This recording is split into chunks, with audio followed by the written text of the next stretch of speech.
between certain meals, I'll hit another 2 scoops, and it keeps me from going catabolic, and I don't have to take in a ton of calories to maintain weight. As long as you're staying anabolic and you're staying in a building mode, those branched chain and essential aminos will really help you hold on to muscle and lose fat. I take them all day long. Yeah, that's the best. I mean, Like it tastes good, and no matter what your preference is, there's a flavor for everybody. But it just tastes good. There's no sugar in it, and I drink it all day long. The all day long question. I get that all the time. How much is too much? Because I drink it all day long. And I always tell people, I'm like, I've never seen anybody drink too much. Because it would be, I mean, how much water would you have to consume to drink too much? There's been times where I take a gallon of water and I put 10 scoops in it, which is a lot. You're going to get too much water before you get too much protein. You'll probably get too much water before you get enough aminos. You probably drink at least 6 scoops a day, right? More than that. More than that. Like I fill this up probably 10 times a day. And 2 scoops each? No, I put 1 scoop. 1 scoop. So you do 10 scoops a day? Yeah, at least. There's a lot of days I get in the extra. Speaking of rounded scoops, I like to round the scoop on the 187. I do too. And I like to use the amino scoop for it. Oh, that's how Jeff was getting dosed for a little while. I had one guy that was doing the aminos during the workout in our champ shake after, which is pretty much what everybody does. That's how I do it. It's just kind of basic. Well, he ran out of champ, was out of town, and he did. He used the amino 6 to try to equal as much protein as he was getting out of champ, and I was like, holy shit. He was like, yeah. He said I put 6 or 7 scoops. He was like, I put 6 or 7 scoops in 28 ounces of water because the thing was 30 and that's all that would fit. And I was like, wow, that's a lot. He said, dude, I've never felt better in my life. And I said, what? The flavor gets too strong. Yeah. Oh, for me, that's, I mean, 7 or 8 scoops. But he literally did that for a month, and he grew muscle. And I was like, man. So there must be some. I have not studied that. I have no information on that other than I had one person do it, and he literally got bigger and stronger the entire month he did it. But he was going through a container. I mean, 3 days. I was like, oh, dang. I mean, he's taking six or 7 jugs a month. We'll try it. But he was hammering it. Like, he'd get done with his workout and it was and he would hammer it down, chug it, and then he'd wait an hour and eat his food. I believe you should wait 30 minutes to kind of get it in your system before you eat. If you're only taking it a few times a day. If you're taking it all day, it don't matter. But if you're taking it a few times a day, you need to let it get in your system. What was he looking for? 2 to 1 single points. And, Yeah. 36. Yeah, that's what I'm feeling. Eric Mikasel, or Mike Sell. I have lower back issues. What are your thoughts on front squats and trap bar deadlifts as a substitute for back squats? Great answer. You answered your own question. The substituting front squats or trap bar back squats when you have low back pain is a great idea. I even like the goblet squats where you hold the kettlebells right here. But You can do it with a plate too. and you can do it with a plate. And but the hex bar or the trap bar is what you're calling it is great for people who have low back issues because you don't have to get as deep and you can stabilize it. The main thing is you do not want your lower lumbar to move. When you're squatting, you got to brace your core like you're fixing to get hit in the stomach, and you can't move. You pick the bar up, step it back, then take your breath, and then do your rep, and then at the top you can exhale and take another breath. And you need to take your time, and I would breathe and brace the core every single lift if you've got a pre-existing issue. And that's being a little over careful, but you know what? Prevent injury is worth it. But those are great substitutes. If you have to do a free weight squatting exercise. Trap bar, that's the one you step inside. Yeah. It's the diamond kind of shape. And I like those bars, but I will say, again, that I answer your question based on the stuff you gave me. If you had a serious low back issue, I don't even know if I'd have you do free weights at first. I would strengthen your core with stability training and mobility. You'd have mobility in your hips and shoulders, and we would do a lot of planks and band work and TRX, and we would do a lot of core training before I worked you back to a bar, and I would have you do, hack squats and all kind of banded stuff that I come up with. But with that question you asked me, yes, those are good substitutes if your low back hurts. All right, Scott Markham, what of your products are safe to use for a pregnant wife? Pregnant woman. Now, I usually, when women get pregnant, I usually kind of pull them off of most everything. and I always err on the side of caution because in pregnancy, if you've studied it, it's very, very delicate. It's very hard for even to imagine how a woman gets pregnant. If you look it up, how the sperm does all the stuff it does, it's like, wow, all that has to happen just to form a baby. And then that little thing has got to grow for so long. So it is a very delicate thing. What I usually do with women when they're pregnant is I let them have the Champ Pro Formula 1 and the CIA Aminos, which we're sold out of right now because we're having to reformulate it because the source disappeared. They basically quadrupled the price and it made it unaffordable. But we will be releasing those again. We're in the process of that. Hopefully by the first of the year we'll have those. But I would back down to just the Champ Pro Formula 1, some Amino 6 and variation. Definitely don't do any caffeine. Because remember, if she ingests any stimulants, the baby's going to get stimulants. Okay, anything. If she takes a Tylenol, the baby's getting a Tylenol. So be very cautious, but you'll have no problem with protein shakes. Okay, Aaron Meyer, which supplement do you think would be best to help with the symptoms of Lyme disease? Chronic fatigue, brain fogginess, sleeping a lot, hard to get up in the morning. And I say that the symptoms of Lyme disease meaning you have Lyme disease? Yeah, I don't know. Or is it the symptoms of Lyme disease, you're just using that as a way to describe That it? sounds like you drank a lot last night. Yeah. The first thing in the morning, and I think a lot of people wake up a little tired with brain fog sometimes, and I'm a huge believer in a little bit of stimulants, a little bit of vasodilation and aminos, and it's just because I've seen it work time and time and time again, and that's where I use the SF, the vaso, and the amino, and I make a thing with 20 to 30 ounces of water. Because remember, when you wake up, you're severely dehydrated. Severely. You probably don't go 9 hours during the day, 8 or 9 hours without drinking any fluids. Well, you did that in your sleep, and you got up and urinated. Right. So, and it comes out of your skin, so you're severely dehydrated. So I think you need to get almost a liter of water, at least 20 ounces, within the first 15 minutes you're awake. And I flavor that with, personally, I like to use 2 scoops of Vaso, 2 amino. 1 Vaso, 2 SF, and 2 amino. Sorry. And I drink that first. And that gets rid of all the brain fog, the sleepiness, and all that stuff. And if you had it even more, and you literally feel like you just can't grasp it, you can't concentrate, or you're kind of down and out, you can use the Focus 5. But I usually use that a little bit later in the day. But if you use that the first part of the day, it will definitely give you a jolt as far as your brain activity and your cognition, your verbal communication skills, because it's not a CNS stimulant, it's a brain product. That would be the first thing I would do as far as that goes. And then we go, well, you're having all these things, well, what's your testosterone levels like? Have you had blood work?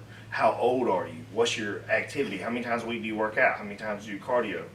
All that can play into more answers. Because if you got low testosterone, there's really only so much you can do until you get that addressed by a doctor.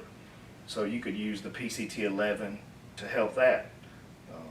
But if you're not going to sleep good, then you go, okay, well, I need something to help me sleep. We got to really figure out the cause and the root of the issue. But I can tell you for sure, the Vaso, SF, and Amino will get you started, will help you feel better, and especially with the Focus 5.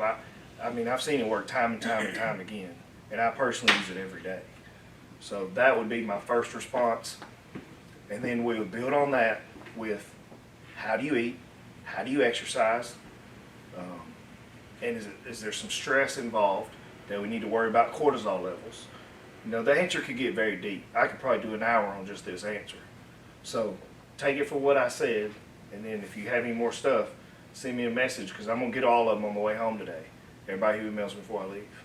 Jimmy Diaz, what's the science behind how fat burners actually work, and what's the difference between a good fat burner and a bottle of stimulants marketed as fat burners? Well, that's a good question. So, a bottle of stimulants that's just marketed as fat burners, they're still fat burners because they raise your metabolism. You could take coffee or a caffeine no-dose that's $2. It's going to increase your metabolism, it's going to get you active, and it will help you burn fat. Any stimulant will help you burn fat just because it gets your ass off, if you move. It gets you off the couch and moving around, okay? But that's not a real scientific way about doing it. That's just as simple as, well, I didn't do anything yesterday, I'm going to take this and I'm going to do something today. Okay, some people just need a little mental motivation. But usually the science behind fat burners has to do with the transport of fat. Okay, you have hormones that help with the transport of fat. Then you have hormones that help with storing of fat. And you also have hormones that process your fat or digest your fat, so to speak. So the science of fat burners really comes in and goes, okay, when this enters my body, is it going to be absorbed or digested? Yes or no? If it is absorbed or digested, is it going to get to a place where it's stored as fat?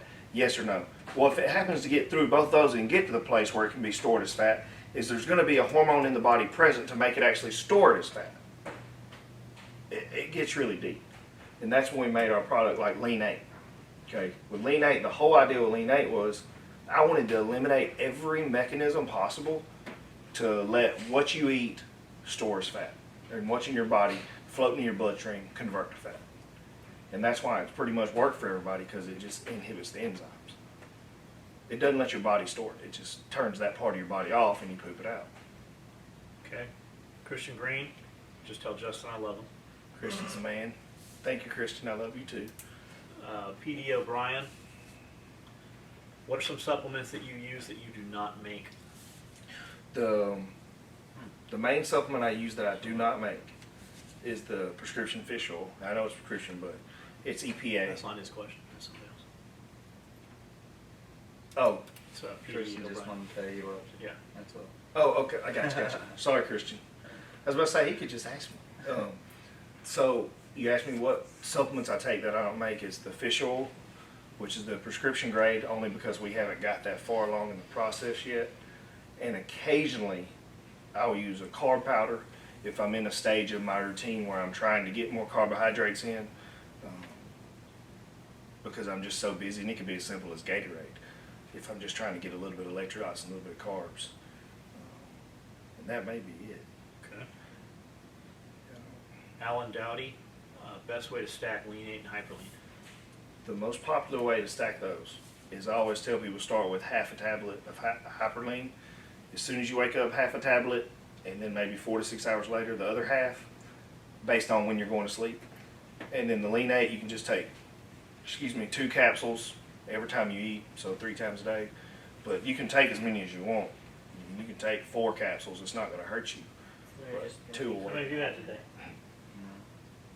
I don't believe that. I don't have none. You like the hoarding Hyperlean, don't you? from me. He I found a snorts whole that bottle shit. the other day You didn't by snort the air conditioner. A whole bottle. I'll He bring it found up his- to him. he found I'm like, his- I get one for finder's fee. He's like, nope. I said, you don't need it right now. You're fully functional. He found his bottle that he hid. Is what fucking it was. That wasn't my bottle. Whose was it? I don't know. I really don't. Swear to Bullshit. God. Was it I open? wouldn't have brought it Yeah. up here because of my bottle. I'd kept that shit. Shit gets you going, don't it? I cut them in threes. 3. Oh, bullshit. I swear to God I do. What happened? I think I feel like if I take less than a half, a little bit less than a half, it does me better. If I take a half, it gives me too much. Too jitter. jitter. That makes sense. Chris Elliott, what happened to the SARMs? Are they coming back, or is there a replacement for them? So, I've kind of avoided answering any question on SARMs for about the last 6 months to 9 months. If anybody sent an email on SARMs, I've through legal advice, I've just deleted it and not answered it. And it's not because I don't want to talk to anybody.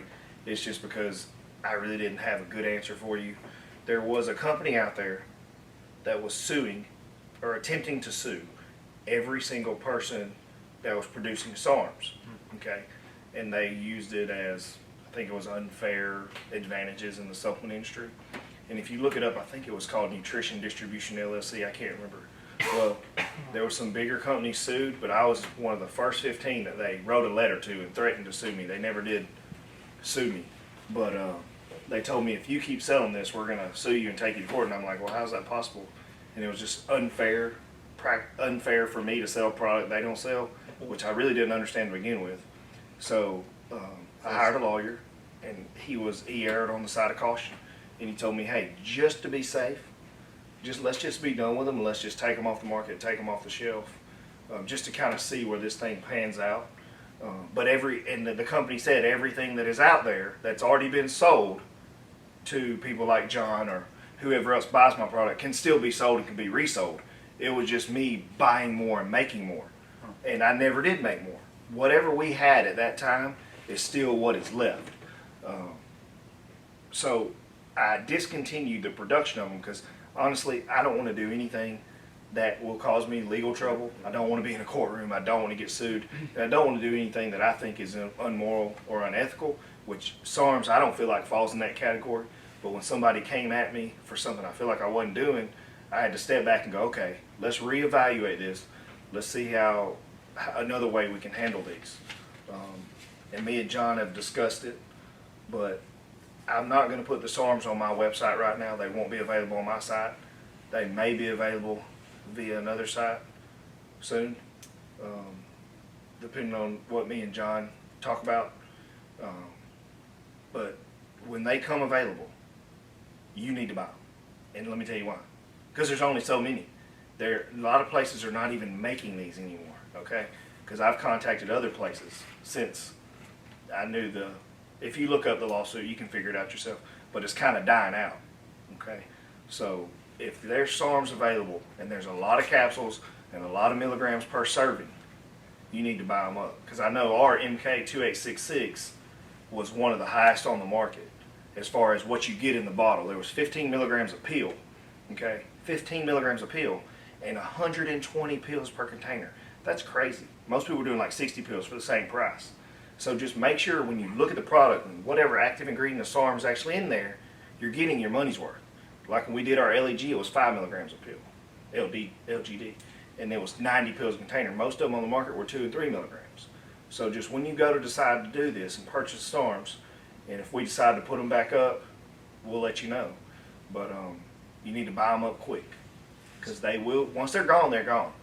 I don't know how many is even in production still.